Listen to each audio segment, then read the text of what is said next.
And we are live. Only 1 minute late. That's pretty good. That's pretty good for me, really. Welcome everyone to another episode of NFA Live. It is Thursday once again, which means I am, of course, joined by Rob and Ben once again. Ben, how are you doing? Good to see you. Pretty good. Thanks for having us here. Yes, good to have you. And Rob, from broadcasting live from the darkness. Well, I mean, look, there's only one way to DCA into coins, and that means I got to shut off the electricity. You got to make sacrifices, baby. This is the only way to do it. That is leading by example, Rob. He's even turned off the electricity so he can stack more. That's what we like to see. Okay, everyone. Well, thank you everyone for joining us and for watching. If you have any questions for Rob, Ben, and myself, then please do put them in the comments, and we will try to answer them either as we go along or as we. Or maybe at the end, however we decide to do it. Yeah, well, I'll kick off with the first one. Let me bring this up to start with. So I actually looked just a moment ago, and Bitcoin wasn't over 60. Bitcoin had dipped under 67k, but it stands. Bitcoin is around 67k. And yet, if you look at Google searches, they just hit a year for Bitcoin. They just hit a yearly low. So my question to both of you: is this a bullish thing or a bearish thing? Is this good or bad? The fact that there seems to be next to no interest, or certainly very low amounts of interest in Bitcoin, and you would imagine crypto more specifically from the wider public. Ben, I'll start with you on this one, if that's okay. Yeah, sure. I mean, I think a lot of the context matters, right? I mean, if interest were at a major high right now, that would probably be a pretty good sell signal, right? Like if Coinbase were like the #1 app, right, in the App Store, right, that's generally a good sell signal. So, that I guess is a good thing. I think a lot of people would then take the natural approach and say, well, if it's high, it's a bad thing. If it's low, it should theoretically be a good thing. I would say as long as if it's low and the labor market continues to hold up, that's probably a good thing. I think the issue right now is the market is not clear on where sort of the labor market is headed.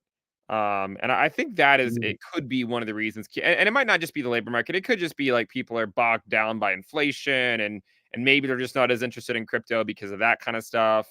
It could be that people are not searching Bitcoin, but instead they're searching other things like crypto or meme coins or other things. Like I think the and maybe correct me if I'm wrong, but I think the 2017 high for Google searches of Bitcoin was actually higher than the 2021 high. But I think that the search for crypto was higher in 2021 than 2017. So I think that that's sort of expanding out. I think that one of the things right now, we're sort of in this sort of this weird period where the Fed has raised rates a ton, and they've just started to lower them. And there's no denying that activity has picked up a little bit. I follow the Ethereum, the activity on ETH quite a bit, and ever since that rate cut, there has been more activity. Not yet enough to change the inflationary track that it's been on since March, but it has slowed it down, right? It slowed that inflationary aspect down. And so after a couple more rate cuts by the end of the year, then it might be enough to start to bring people back, right? So that's what I'm thinking, is that, we get another couple of rate cuts under our belt by the end of the year. There's a good chance that will be enough to at least move the needle for some people, to get interested, back in crypto. But I think right now we're sort of in that weird period where we can't know for sure if that's the case, right? Like we can't know for sure. I think I think the views on here that have been the most relevant for a while is to just be optimistic, right? And assume that all the doom stuff is, while it will happen sometime, like we will get, downturns at some point. It's been better to be optimistic. But that's kind of where I think we are right now. I mean, and by the way, I mean, Bitcoin, even if Bitcoin continues in the same range that it's been in since March, nothing's really changed, right? I mean, it's basically been between like 50K and 73K. And I think the market really just wants confirmation that these rate cuts will actually go, have their intended effect before it's too late, right? And that's the question that markets always have to ask themselves during the rate cutting part of the cycle is, did the Fed wait too long?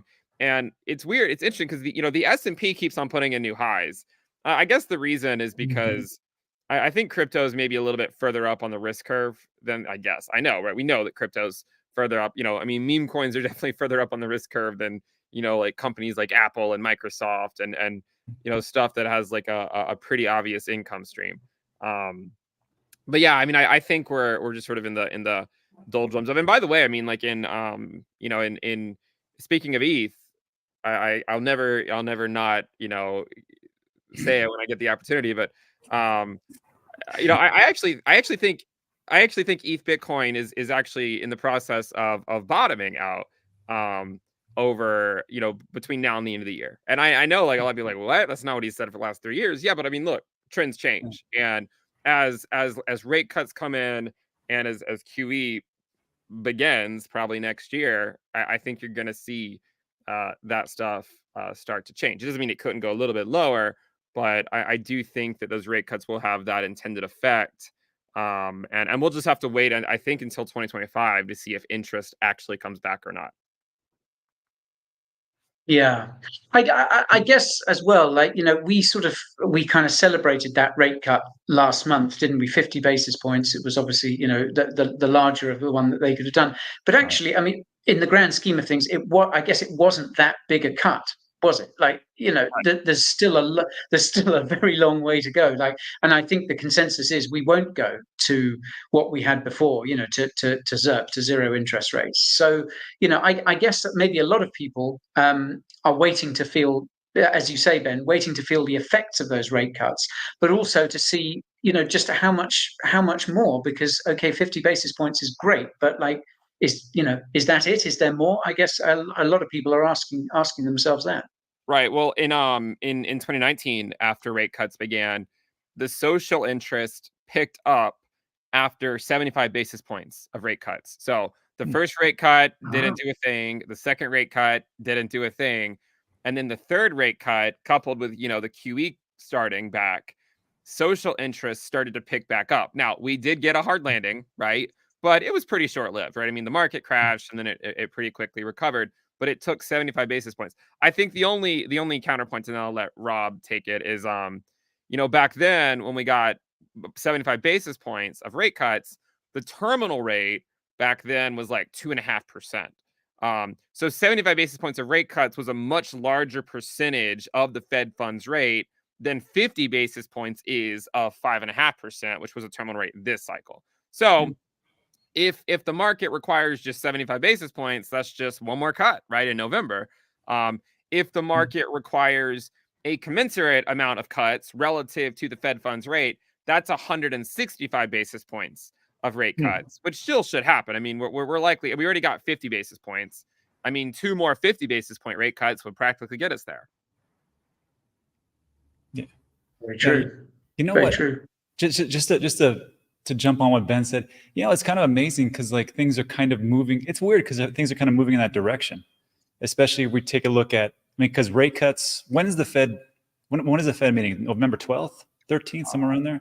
I think it's earlier than that, isn't it? Isn't it like... Is it before or after the presidential election here in the States? Let's see. Then it's on November 7th. 7th. So it should be afterwards. So isn't it amazing how things line up? Like I've always said, like nothing's going to happen until after this election, so we know where the heck we're going. So if you have that, you have the Fed meeting, and they're going to cut rates. I think 25 basis points. I think if you look at FOMC, it'll say the same thing. December, it should be the same thing. And then we go into, I don't know if it's the next meeting in January, February, but like that just hits us to 2025. That's great. And it kind of piggybacks what we're saying. So to answer your question, Guy, and I'll do this real quick. And there's one more thing though. When Ben said, the general sentiment should be, or the people have said is very positive. And I remember, I don't know which one of you guys said it, but you said bears sound smart and bulls get rich. I think that was Ben again. And it makes a lot of sense, especially if you just I know people they kind of zoom into today. They go, damn it, 65,000. It was 67K yesterday. This sucks. But just remember, like a year ago, what were we at? 23,000, 26,000, somewhere around there. So, I mean, like if you just stay positive, pessimists never get anything done. That's just the truth. If you just look forward and go, you know what, nothing's going to go down forever. Nothing's going to go sideways forever. And, nothing goes up forever. That's why you take profits. I think we're in the right place at the right time. But to answer the question, to get into it as far as like the trends, if you can just throw this up, Guy. Mm-hmm. So this is looking at Google Trends. This is free. And we're talking about Google Trends. We're not talking about actual search terms themselves. It's just on a continuum basis, like how much over a time frame. And I took a look at 4 years worldwide for Bitcoin. And yeah, if you take a look at this, it is the lowest. And we did a video on this, I want to say 3 or 4 days ago. It's one of the lowest time frames over the last 5 years. But again, isn't that a great thing? We're at the sentiment, which is low, but we've got a rally going on of Bitcoin. So I think most of the people that are here, they're not tourists. And so you say like, is this bullish or bearish? I think it's very bullish. If you don't have a lot of the retail that was here before with their stimmy checks, dumping into Bitcoin and whatever cryptos are out there, we have a low amount, but yet we still see a big rally. So just think about this, you who are watching the video, what's going to happen when everybody starts to come in and they have a little bit of money? And who knows if there are stimulus checks at some point around the bend. I know we're going to get stimulus by quantitative easing, but that's not going to go to the plebs. That's going to go to the higher uppers. And that's called the Cantillon effect. So have fun with that. But if you take a look also at Solana, this would, I guess, piggyback what Ben was talking about as far as Google Trends. I mean, they've had a pretty good run, and they're only at a 35. Again, the highest point, I think, ever in the last 5 years was March 17th to 23rd. And if we take a look at meme coins, which I thought would be much higher now, it's not. Yeah. It was back in March again. And today we're at 35. So again, with Solana. But take a look at the things that are really popping off. And this one that, let's just be honest, Guy and the gents over at Coin Bureau did invest in this, and they did a great job. There's a game called Off the Grid, and it's getting praised by a lot of not just Web3 gamers, but the trad gamers, and it's hit its all-time high just last week. So if you're taking a look at like what things are really popping off, I think these are the things. I think it's bullish again that we have all these, that we don't have as much interest of retail, but we have a big rally coming on. So if you don't think that things can get hotter later, I think just stick around. That's it.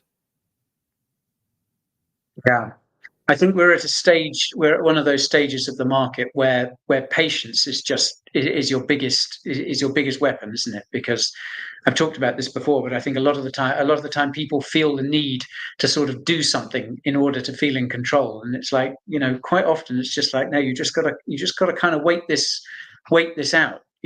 Stuff is moving in the right direction, but we're not quite there yet. But chill, and we'll get there. And yeah, it's interesting that you raise off the grid as well, Rob, because Nick and I talked about and as you said, it's something that we invested in. But Nick and I were talking about it on the news stream. But what's so interesting about it is that even people in the crypto community, even people in the Web3 space, are saying one of the things that they got right about this game was that they didn't talk about the crypto angle of it. So even people in crypto are sort of like, don't talk about crypto, don't mention Web3, because we know that people don't like that, or that puts people off. Focus on the gameplay first, and that seems to have been a wise move. So I have a question for you, Guy. For when did you guys hear about Off the Grid, and when did you start to like get into it? Because I know this wasn't just a month ago. I think you guys probably planted this seed a long time ago, and now you're going to reap what you sow. Well, yeah, it's Nick was kind of the point man on that one. So I'm trying to think when he first started talking about. I mean, I think it must have been sort of almost the beginning of this year. But I mean, I know that they've been working on it for a long time, and I would hope that it shows in the results. Certainly seems to from what I've seen. But and I think all along they've sort of been like, look, it has Web3, but it's a game first and foremost. That's what's really important. And that was one of the things that we liked about it, as I recall. It's like, yeah, make a cool game. The Web3 elements can come after that. But if you don't have a cool game, you've got nothing. You can't. Even Web3 people, even crypto people, won't just go for it because it's because it's Web3, because it's crypto. You've got to have something better, and it's it's about it's good that's how it is this time around. Yeah, and then I will say, I think on the Steam platform, I think it's the #1 game for free to play. And also, I think it's the #1 game featured on YouTube Gaming. And I've seen a bunch of Twitch streamers who have like 3, 5, 10 million users. They're streaming that game itself. So I think that could be a big play. And again, we're talking about Web3 gaming. So people are like, who cares? Talk about Bitcoin. But I'm just saying, like, if you take a look at sentiment, there's things shifting, moving around. Yeah. Yeah.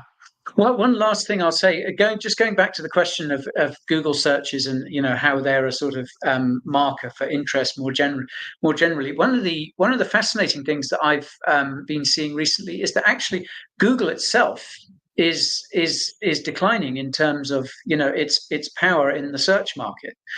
So perhaps the fact that Google maybe Google as a metric, Google searches as a metric, is becoming less of a good marker than it was, because I know a lot of people. I don't know about you guys. Are you guys using any AI programs as your sort of primary search engine? Because I, for one, I must say, like I've started using Perplexity. So when I will more likely do a search using Perplexity now than I will use Google.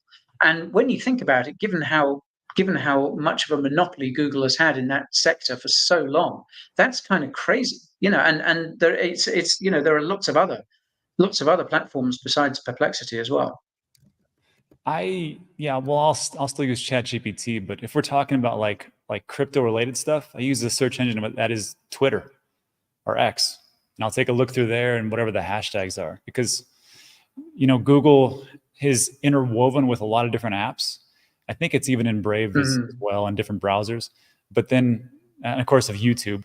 But like Twitter and TikTok and the other social metrics, they don't use Google. They use their own part to it. So like some of these things, you're right, could be skewed because Google is on the decline. I mean, it's still the lion's share, but there's other ways to search for things and look for things and find info. Yeah. I'm just sharing. I'm just seeing if I can share my screen, because there was an interesting article about this that it would be good if I could find. But Ben looks happy. I'll find it in a minute. But yeah, Ben looks happy for all this stuff. So well, no, I just went to Perplexity. I've never used it before, and I just typed in, will Bitcoin dominance keep going up? And it said. And in the answer, it says, crypto analyst Benjamin Cowan thinks Bitcoin dominance is going to go to 60. No kidding. Look at that. Oh, my God. There you are, Ben. So, I mean, Perplexity has a new customer, right? a new user. I have used some of the AI search engines for sure, because I mean, like they are useful. I think the only reservation I have is that sometimes and I think we've talked about this before. I think it's going to be a short-lived thing, but I think sometimes they're like confidently incorrect about things. And it's hard to know like when they're actually correct and when they're like, when they just think they're correct. Yeah.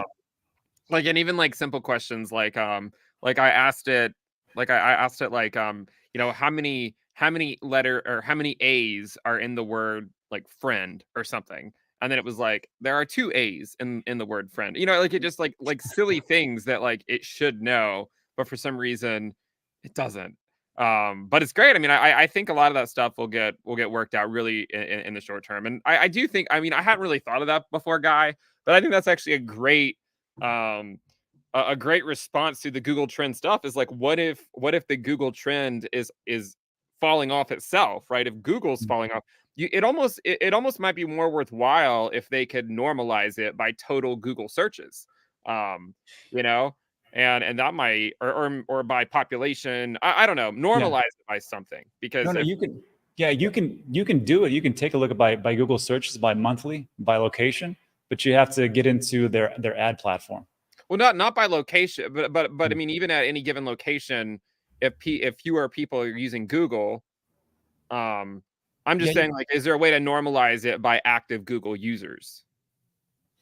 By all Google users and like total amounts? Yeah, I mean, like if I mean, Mm-hmm. clearly this is an exaggeration, right? But if half the people are using Google today that were using it in 2021, then we wouldn't expect the search, you know, for Bitcoin to reach what it was in 2021 if everyone else is using Perplexity or something else, right? Right. Yeah, it's true. That's what I thought. I thought Guy had a really good point. Makes a nice change. Yeah, it's interesting. It's, you know, this whole landscape seems to be shifting now, and who would have thought? Because Google, like, you know, it's a verb, isn't it? It's a bit, you know, to Google something. It just seemed like the most impregnable monopoly, and suddenly it's under threat. And you think, actually, yeah, that's probably a good thing. Okay, I want to talk a bit more about sort of just tech in general. This is slightly wandering off the crypto point, but I think we can drag it back, because one thing I noticed on the timeline on crypto Twitter at the beginning of this week, which perhaps in retrospect isn't surprising given who owns Twitter, but there was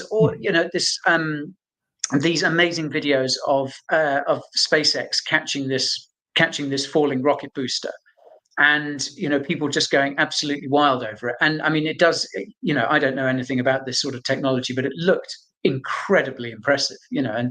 And I've since read a lot of much more informed people than me saying, yeah, this was a genuinely amazing achievement. So my question to you guys is, obviously there's a lot of doom and gloom floating around about, you know, stuff happening in the world, and, you know, I think that gets amplified a lot by social media. But as SpaceX sort of showed us the other day, amazing cool things are happening too. So do you think we're underestimating just how much technology is going to do for us in the coming years, and, you know, how actually amazing so many things are? Or you know, are we giving it its due? I just wonder whether, you know, maybe we should be sort of thinking, yeah, the world is moving incredibly quickly, and some of this is going to be awesome. Rob, do you want to kick off with this one? Yeah, that's a tough question, but I mean, if you think about it, like, I was going all the way back to like the 80s. You would see publications and magazines, and they would talk about how in 20 years we're going to have flying cars. And of course, that didn't happen. And then the internet came around, and they say, well, it's going to revolutionize everything. And it did, you know, for a broad spectrum. But did it do everything it couldn't do? No. I mean, there was different problems with it, and, you know, coming forward. But I mean, I take a look at like what's happening, especially with Elon Musk and X and the thing that we just talked about. And, you know, moving forward, I think that I wouldn't be so positive in the space if it wasn't for AI, like we talked about. Like, I don't know about you guys, but it seemed like I've been using ChatGPT for more and more research and more directions and things that I need to go. So if you think about that and where things could be, I think in the past, you know, if we take a look at like Moore's law, you know, after so much time, the amount of transistors actually double in a smaller frame, and you can have more computational power. But if you take a look at like with artificial intelligence and what you're able to do with it, I think the problems that are out there can be solved a lot quicker, not just with the brain power of people, but I think it's going to have to be used by these AI platforms and kind of move in that direction. There was two examples. First of all, I know like when Elon was talking about SpaceX and what they do, he talked about using AI for different directions and how they actually came to some conclusions by using that process. And the other part that interests me more so would be like the healthcare aspect. Like there was a story, this was like a year ago, where a guy, he brought his dog into the vet, dog had tick-borne illness and he was going down with anemia. He put all the data in the ChatGPT and it spit up and it said, no, it's not this. It's actually there's a immunosuppression, anemia, something or other that needs a whole different type of outcome. He brought it to the vet. Vet said, that's what it is. Save the dog, right? And then I was listening to Chamath Palihapitiya, and he was talking to Joe Rogan, and they were talking about how many surgeries go wrong when surgeons are trying to cut out cancer.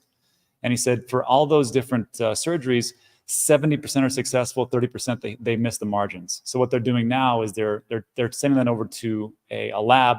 They're running it through that process, and it's usually done by people. Now they're using AI, and they're finding more and more of the margins are missed, and they can do it quicker to go in for the surgeries to cut out more and actually hit those margins so that you don't have a growth of cancer. So think about that's just in healthcare. So think about how that's going to work out with what you do in your job, and is your job going to be there? And then how that's going to work out for like the future of what you actually can do or be able to do, just on a whole host or a continuum. So I take a look at it and I say, well, I think it could do pretty well, but I don't know. If it wasn't for AI, it wouldn't be so bullish. So I think it's going to do well, or it's going to wipe out humanity. One of those two things will happen. It's either or. Certainly makes it interesting. Ben, what are your thoughts? Are you with Rob on this one? Are we underestimating just how much technology is actually, are we underestimating just how much technology is sort of making things better in the background? I mean, I think technology is making things a lot better. I mean, if you think just how far we've come since we've all been alive, right? I mean, things have changed so much. I'm excited for it, right? I mean, I think it's great. I'm excited that we get to live in a time where, so much is changing so quickly. I mean, things are moving exponentially. Let's hope we don't hit the what's it called again? The singularity. Yeah, like let's hope that doesn't happen. But yeah, no, I mean, I think it's great. I think what happened with the rocket over the weekend was absolutely amazing.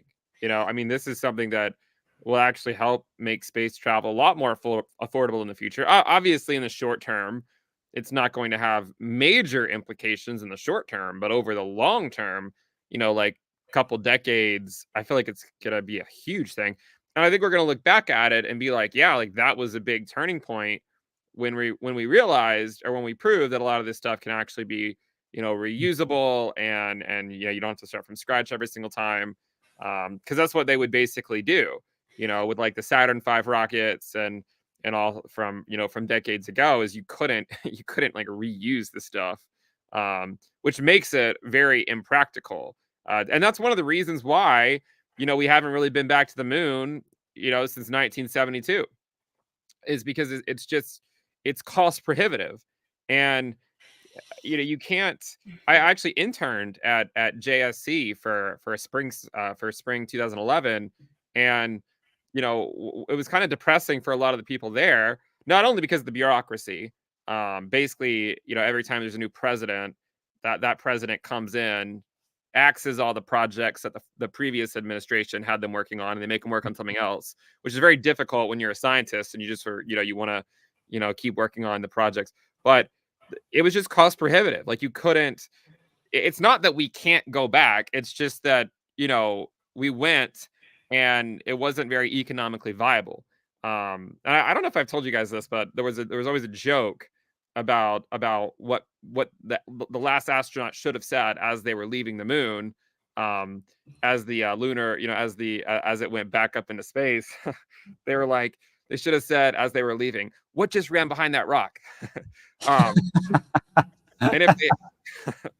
if they had done that, like, maybe they would have gone back. Instead, it's been 5 decades, more than 5 decades. I remember after 4 decades, I was at like a space center, and we were doing like, the 4-decade, anniversary of the last time we went to the moon. This was back in 2012. Now we're 12 years after that. We still haven't gone back. And back then they were saying that we would definitely be there by 2020. We probably would have taken a man to Mars by 2020. Yeah. And here we are, and it's like 2024, and we haven't even come close to any of that stuff. And a lot of it, I think, is because of cost, right? I mean, look, it's a geological paradise to go to the moon, right? And for scientists, it's great, but in terms of economical viability, it's really hard, I think, for a lot of people to justify. So stuff like what Elon Musk is doing over at SpaceX, I think, is absolutely incredible. And also, I mean, a lot of people give Elon Musk a lot of hate, Oh but yeah. I mean, he does more for our world than, like, basically, I mean, like, he's got some controversial opinions. Like, I don't think anyone's going to deny that Mm. he likes to push people's buttons, but at the same time, he's doing more for our world than I feel like most everyone else. I mean, it's not even just SpaceX. You also have Tesla, Mm. and who knows what's going to come of the the Neuralink stuff. There's just so much, and I think I just think he's a great person that's pushing for all this. And he fails on some things, but I mean, even at when I was at NASA, the motto, and I'll stop if I'm going too long. The motto was failure is not an option. Nah. But then over at at other places, right? It was at SpaceX. It was failure is an option. uh, because I think at NASA they were so afraid of failure that it would ruin their budget, and then everything would change. But realistically, the only way you make progress is to try new things, to fail, and to get better at it. I mean, in NASA's defense, the reason why it was failure is not an option is because when you're sending astronauts places and stuff, like, failure is really not an option you want to spend a lot of time considering. It's easier to say failure is an option if you're sending spaceships up, but there's people not actually on them, right? Right. Then it's like failure Yeah. being an option. But yeah, I just thought I think it's great. I think it's great what's happening over at SpaceX, and even Tesla had some recent announcements. Yeah. They had the Optimus robots and their robo taxis. So yeah, Yeah. like you said. I think the world is going to look a lot different in 10 to 20 years. Hey, Yeah. so real quick, Ben, I got a question for you, because like all these things that we talked about, I mean, as far as like the rockets and AI and all the different advancements in technology, it's going to take a boatload of electricity. I know that since your primary study was nuclear engineering, do you think we missed the boat with nuclear power? Because it seems like, I mean, there's only so much power that we can generate here in the in the world, and that could be anything from fossil fuels to solar to wind. But did we miss it with nuclear? Because like if you're taking a look at AI, the biggest factor, one of the biggest factors, is computational power, and that requires a boatload of electricity. Yeah, no, I think we have. I mean, I think I think the public was very worried about nuclear because some of the accidents that have occurred, like Sure. 3 Mile Island, like Chernobyl. But I do think we learned a lot from it, and I do think it's a great power source. I also think that the current fleet of nuclear reactors, most of them are uranium dioxide, UO2, and zircaloy cladding. And the reason that's the case is because that's what they did, 50 years ago. Hmm. But the problem with that is it's actually not the most efficient way to do it, right? I mean, I did my PhD in this stuff. I know a little bit about it, right? I mean, like the more efficient way, there's plenty of other materials that are a lot more efficient to use, but the problem is the NRC, the Nuclear Regulatory Commission. I actually had a fellowship through them actually in grad school, but the problem is there's so many regulations. There's so many regulations, and it's nearly impossible to change anything because people don't want to change anything because they're scared of what the other thing is. We have 50 years of data, for uranium zircaloy, uranium dioxide zircaloy cladding. We have 50 years of data, more than 50 years of data, right? More than 50 years of data. And everyone's like, all right, well, this works. We know it works. It's not as efficient as it could be, but it works. I think if there was a little bit more flexibility, if more money could go into the nuclear space, more research, more just effort going into the space, I think a ton could be accomplished. And I mean, honestly, our energy needs are usually what holds, you know, societies back, is not being able to meet all your energy needs. When you're able to meet all your energy needs, then that's not the primary concern anymore. Then you focus on other things. You know, you focus on improving other things. So yeah, I think we missed the boat. You know, there's also plenty of other types of reactors. Like there's molten salt reactors. Those are interesting. By the way, there's also small modular reactors, SMRs. One of my at least two of my fellow grad students, they did basically their whole PhD thesis on small modular reactors. And the idea is there are places where it's actually really difficult to get power to, because they're really far away from the grid.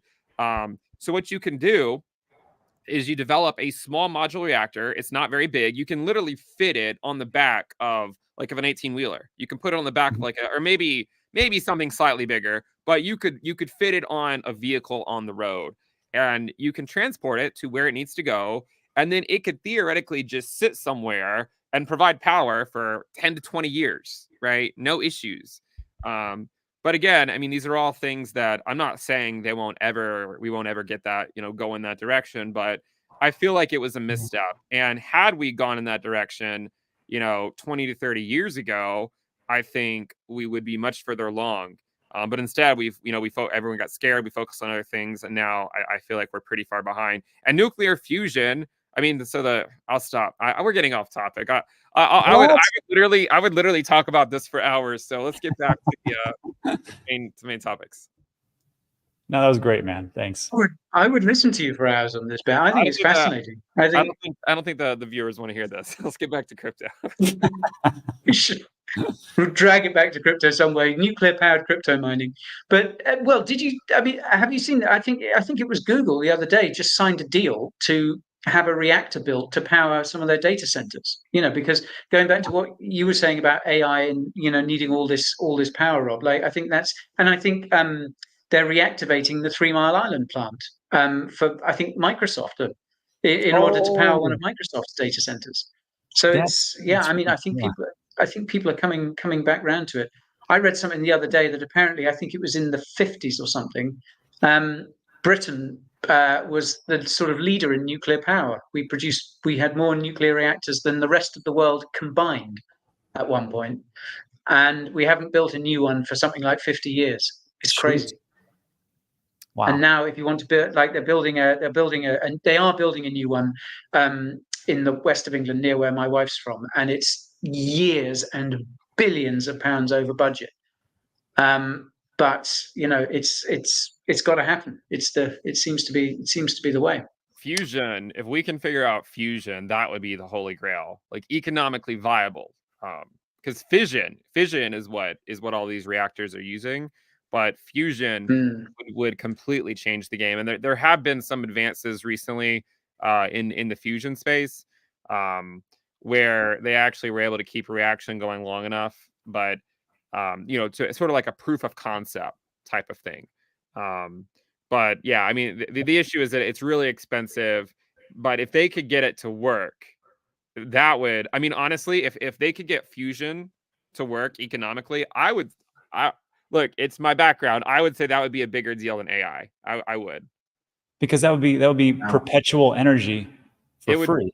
It would be one of the best things I feel like that has ever happened in our society if they can figure that out. By the way, did you guys know that there are naturally occurring nuclear so you know how like they create the whole fission process in a reactor, and they create the environment, the conditions needed to actually for it to happen. It actually occurs naturally sometimes, which I thought was pretty cool. Like there are places where that stuff has occurred naturally on Earth. On Earth. I'm gonna shake my head and be like, yeah, sure, I know. I don't know. And I'm sure like people in the comment section are doing the same thing. If you want to see Ben do a video on nuclear fusion, let him know in the comment section. I'm sure he would do it. And I would bet it would do a fair amount of views. I'm just saying that. Maybe. Absolutely. Like I would watch that 100%. Yeah. Well, look, I think let's tie it back to crypto. Crypto is a technology as well. and it is part of this technological revolution that, you know, this path that we're on. And you know, it's I think people forget that a lot with when it comes to crypto. You know, this is a technology, and 15 years ago, before Bitcoin came along, this idea of being able to transfer value trustlessly across the internet was, you know, was impossible. And suddenly it became possible, and it opened up this whole new field of use cases. Um, and I think, you know, that's an amazing thing. I think we should remember that. Yeah, okay, crypto has become sort of tainted in a way by a lot of people using it, you know, or a lot of people sort of using it to scam people or whatever. But the underneath all that, it is an incredible technological advance, and one that should be celebrated, and one that has already made a big change to you know, people's lives, but one that will continue to do that even more so. Agreed. Agreed for sure. Okay, let's move on. Let's. I want to ask now. So you guys have. I'm giving you both of you $1,000 to invest in one crypto only. What account? With the sole aim of making as. What account? What's that? What account can I expect that money in? Yeah. TBC. And then, so if I send you $500, you're going to send me 1,000. Is that how it works? Okay. Exactly. Okay. Yeah. So someone contacted me on $600 Discord. I thought it was you. Good deal. Yeah. But you know, your sole aim is to make as much money as possible within the next 6 months. So what 4 criteria would you use to make your choice? Ben, do you want to go first? Sure. Well, if it's guys' money that I'm spending, And I don't care. Yeah. well, first of all, I would say, you know, because no one wants to hear me say, you know, I would just go buy Bitcoin, right? But what I'd probably do is to at least get a little bit more, try to seek out a little bit more return than what you're going to get with Bitcoin. I'd probably first look at the and I've said this years ago. You have to look at the person running the actual project, right? If we're talking about investing into cryptocurrency, I would say look at the person running the project, because I feel like a lot of times the person running the project has more effect than we probably care to believe on how, you know, whether it's successful or not. In fact, one of the reasons why Bitcoin's so successful could be due to the anonymity of the creator, Satoshi. And I kind of hope it stays that way. You know, I don't really want that to change. I think some people are like hell bent on figuring out who Satoshi is, but let's just kind of leave it how it is. I think this is the way it should be. But I would first look at the person running it. I would then go over to its Bitcoin pair and see if it is, you know, what's it doing there. Now, a lot of the altcoins have been doing really, really poorly on their Bitcoin pairs for the last 3 years. And it doesn't necessarily mean they're dead. This should be right now. This should be, if that altcoin has a future, which some of them will. Some of them certainly will have a future. If they have a future, we should be seeing them. They're in their final capitulation now, between now and the end of the year, on their Bitcoin pair. A lot of them are breaking down right now, and they've been breaking down for 3 years. But remember, last cycle, it was right after the first rate cut. Alt Bitcoin pairs had their final drop. Like it was a few weeks after the first rate cut. And then Bitcoin dominance went on to top, and then it went down the following year. So first, the founder, right? First, you got to look at the founder, make sure they're not just some, you know, some like, you know, sort of serial founder where they just keep, you know, creating all these different tokens just to move on and do something else. So look at the founder, look at its Bitcoin pair and see what it's doing there, and see if it can hold its low. Like, see if it can find a low within the next month or two and then hold that low. Okay.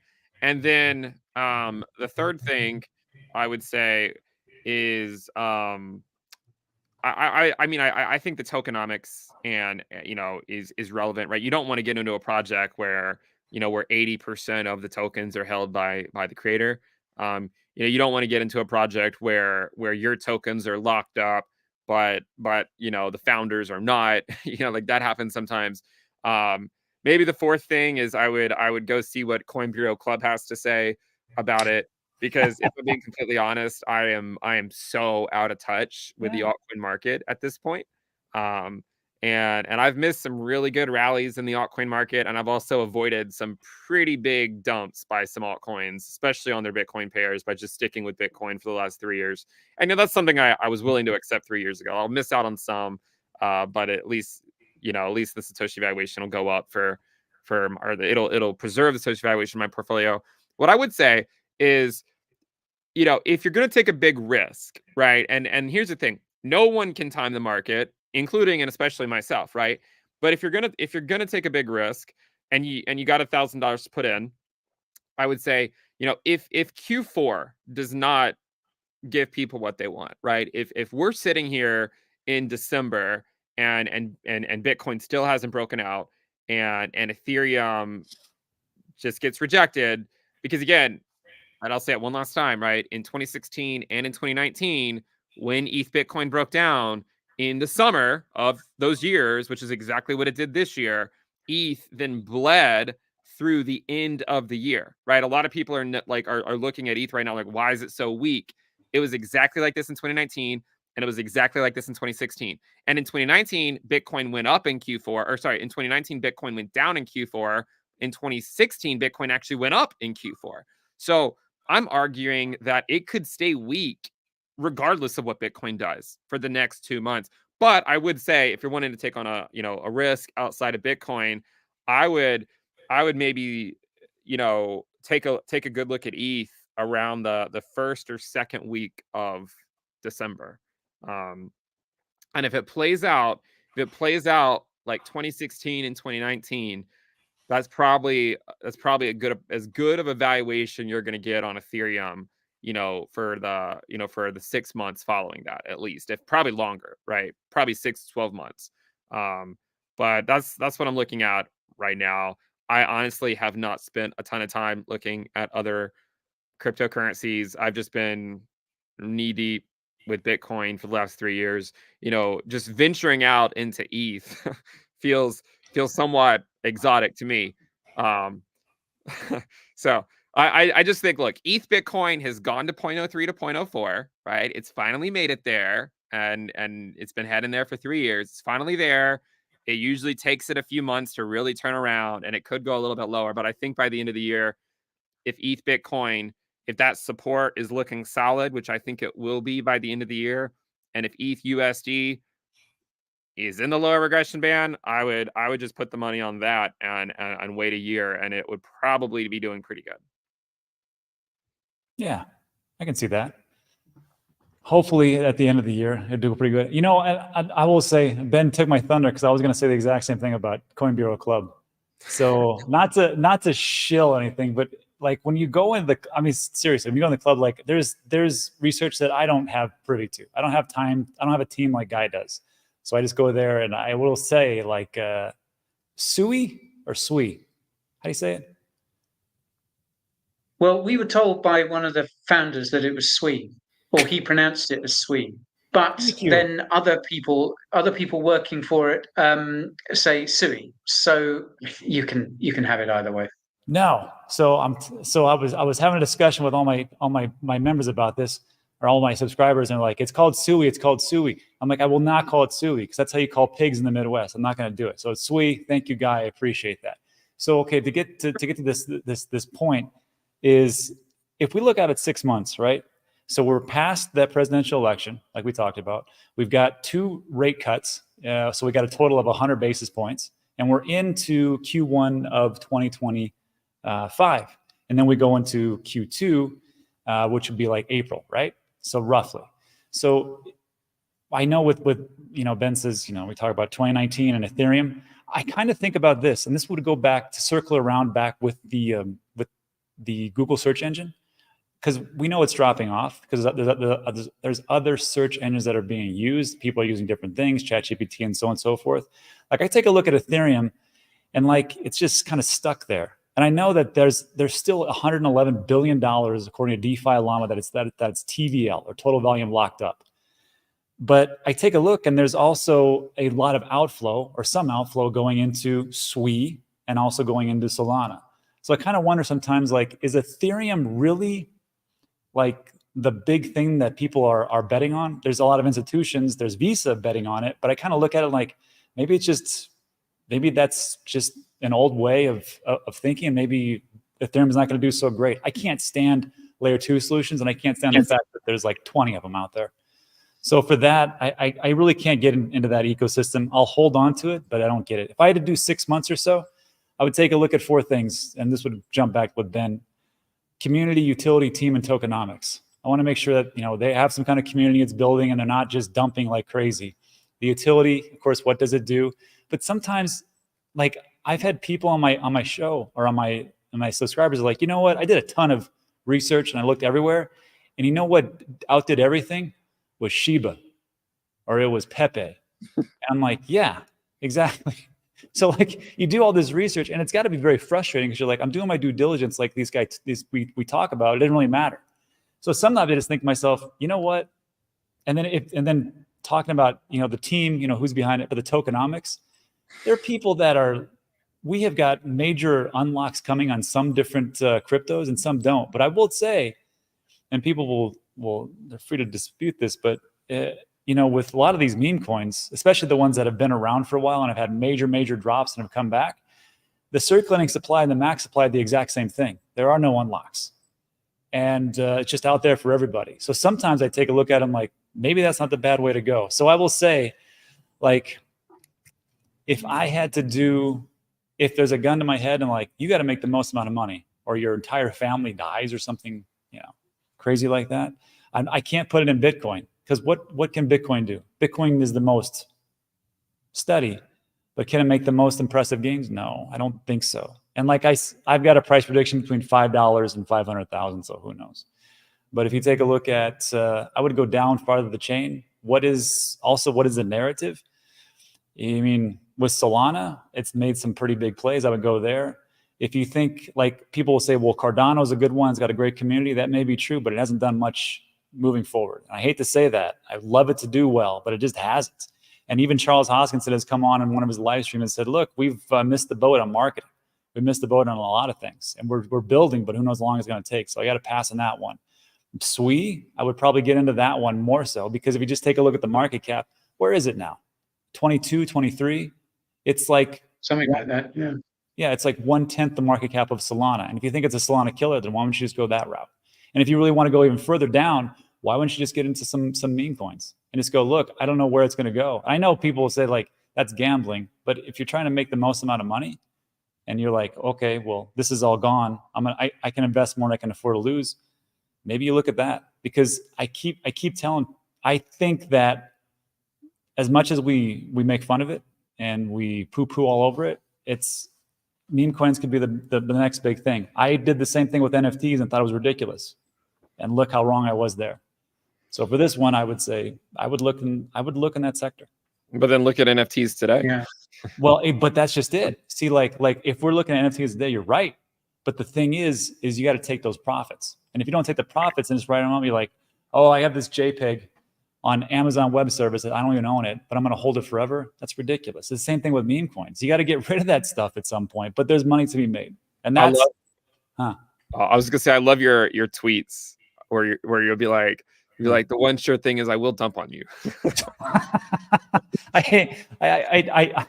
I know some people don't like when I say that, but the majority of my subscribers do, but I just say it in jest because I want people to think, like, okay, maybe I should take some profits. If I don't, I know people are going to dump me. Rob being number one, and they're absolutely right.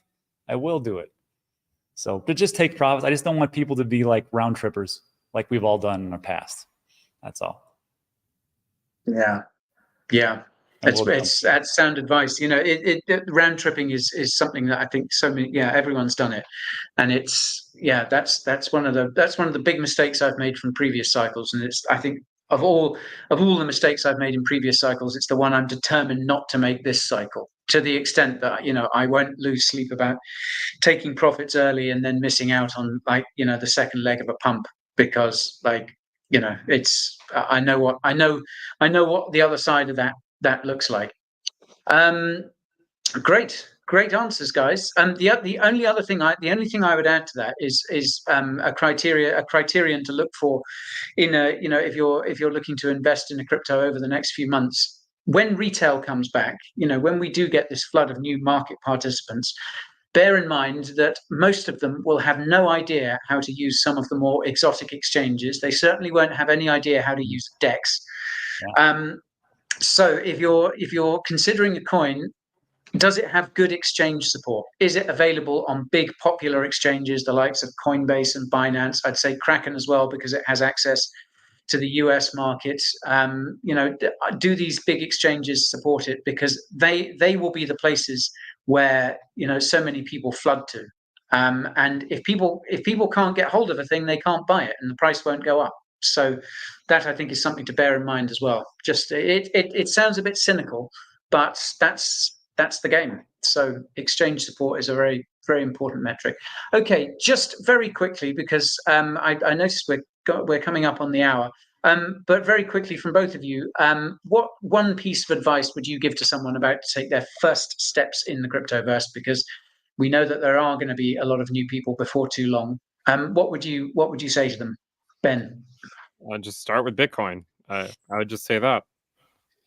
I think a lot of people start with Bitcoin, and then they go a little bit, and they go, to ETH and the altcoins, and then the meme coins, and then they slowly then dial it back, right? They start off with like just getting into Bitcoin, and then they expand, and then they realize they probably expanded too much, and then they sort of dial it back to something that they're more comfortable with, that'll stick around long term. So I would say start with Bitcoin, kind of figure out what's going on there. Once you feel comfortable there, you can always expand out a little bit. But I do think that I honestly think the way to navigate crypto is to always make sure Bitcoin is your number one holding, even when the meme coins are pumping, and also to value your portfolio in Satoshis rather than US dollars. That's what I would say. Wise words.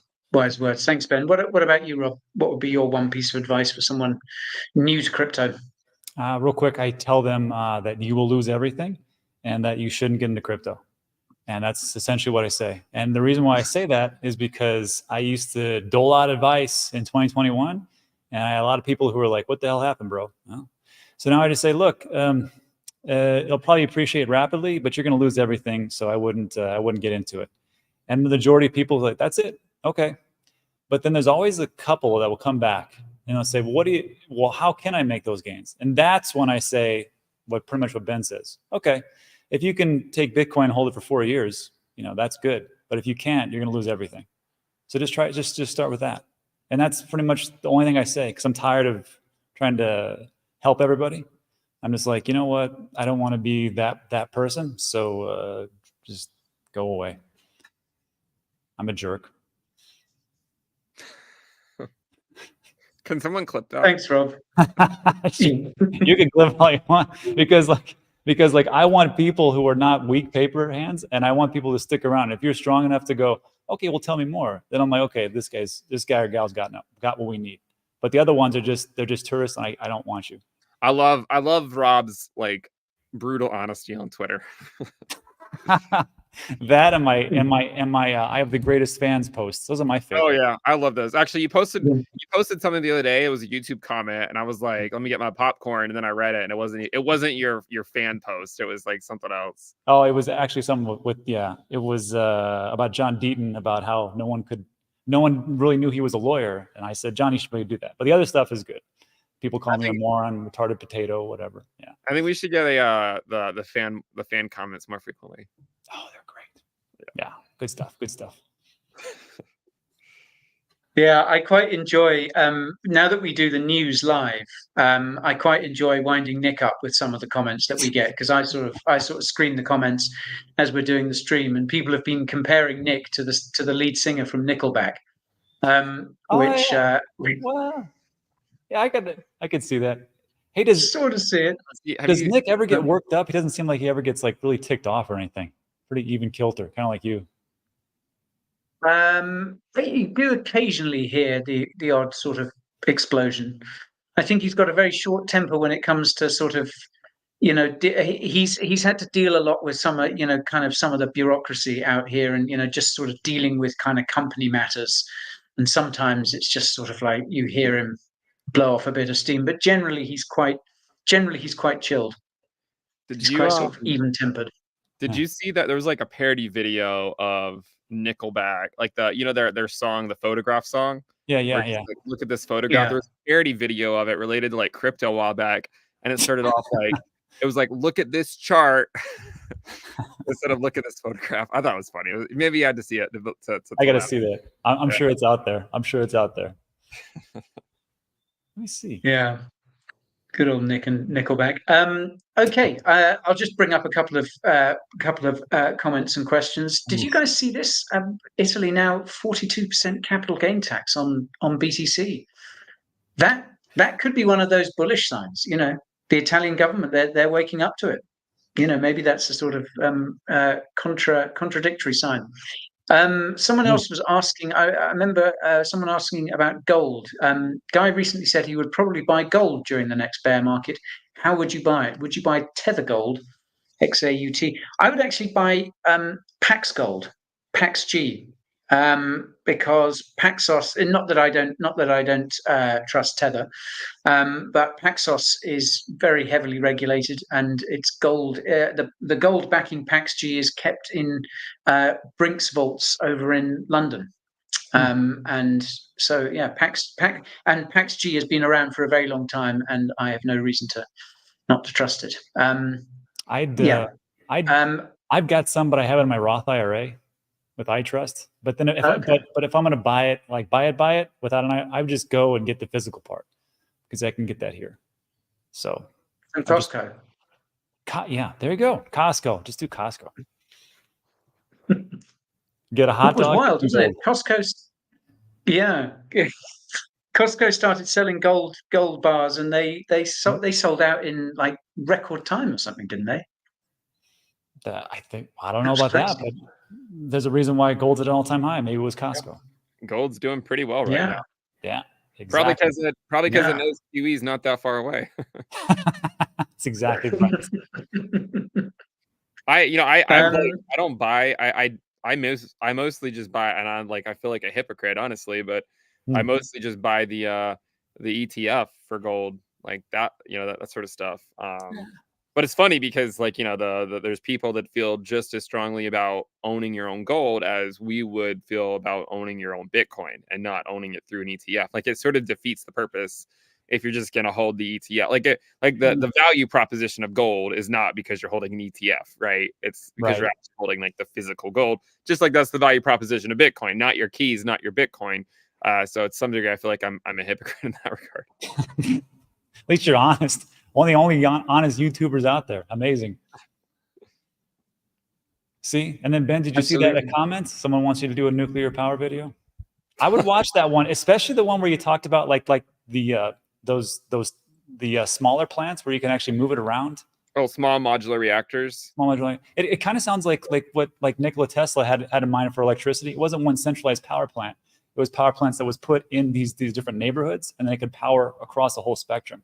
Like, that sounds like a winner to me. And that would be great for, like, because in Puerto Rico, we have outages all the time because the infrastructure sucks. And you see infrastructure really sucking in places like even parts of Texas, North Carolina, Georgia, especially with the hurricanes. I would watch that video. I'm just saying. Well, I think the cool thing about them is you can, like, people might be concerned about, like, radiation and stuff, but I believe for a lot of them, you can just, you can bury them sufficiently far enough beneath the ground, and they're fine. Like, it's not going to be a problem.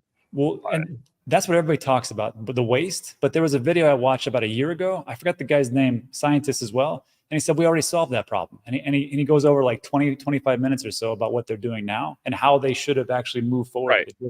That's the thing. Like, things have gotten a lot better if we, as a society, we were willing to say, all right, we've learned our mistakes and let's do it right this time. But instead, everyone's like, well, look at the waste we created 50 years ago. It's still sitting, over in New Mexico, right? Yeah, I know, because I lived in New Mexico, and that was the issue. Yeah. Okay. Gosh, I like, yeah, this I could talk about this all day long. It's fascinating. But yeah, Ben, you've got to do that. You've got a nuclear dominance / chess video. That's what, give the people what they want. Yeah.